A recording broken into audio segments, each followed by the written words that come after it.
அண்மை செய்தியை பார்த்து வருகிறோம். ரவுடி ஜான் கொலை வழக்கில் மேலும் ஒருவர் சரணடைந்திருக்கிறார். அது குறித்தான அண்மை செய்தியை பார்த்து வருகிறோம். ஈரோடு குற்றவியல் நடுவர் நீதிமன்றத்தில் துரைசாமி என்பவர் சரணடைந்திருக்கிறார். விவரங்களோடு இணைகிறார் எமது செய்தியாளர் ரஞ்சித். ரஞ்சித், முழு விவரங்களை வழங்கலாம். சேலம் கிக்கிபாளையத்தைச் சேர்ந்த பல்வேறு குற்ற வழக்குகளில் தொடர்புடைய ஜான் என்பவர் கடந்த 19ஆம் தேதி புதன்கிழமை சேலம் கோவை தேசிய நெடுஞ்சாலையில் காரை மறித்து கும்பலால் வெட்டி கொலை செய்யப்பட்டிருந்தார். ஜானை வெட்டி கொலை செய்யப்படுவது தொடர்பான நேரடியான காட்சிகள் எல்லாம் சமூக வலைதளங்களில் வெளியாகி பொதுமக்களிடையே மிகப்பெரிய அச்சத்தை ஏற்படுத்தியிருந்தது. இந்த கொலை குற்றத்தில் தொடர்புடைய 4 இந்த சம்பவம் நடந்த 1 மணி நேரத்தில் சித்தோடு போலீசாரால் துப்பாக்கியால் புறப்பட்டு பிடிக்கப்பட்டிருந்தார்கள்.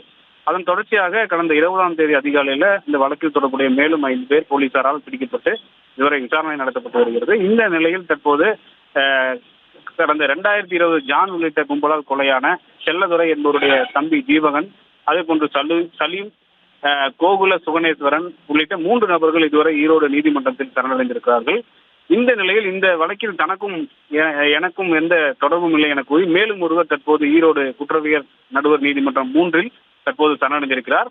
சேலம் கிச்சிபாளையம் அடுத்த எருமாபாளையம் குகை பகுதியைச் சேர்ந்த ஆறுமுகம் என்பவருடைய மகன் துரைசாமி என்ற நபர் இந்த ஈரோடு குற்றவியல் நடுவர் நீதிமன்றத்தில் தற்போது சரணடைந்திருக்கிறார்.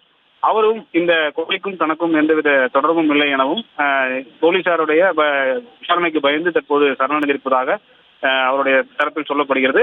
ஜானுடைய கொலை வழக்கில் இதுவரை 9 நபர்கள் கைது செய்யப்பட்டுள்ள நிலையில் இதுவரை 4 இந்த கொலை வழக்கு தொடர்பாக ஈரோடு நீதிமன்றங்களில் தற்போது சரணடைந்திருக்கிறார்கள்.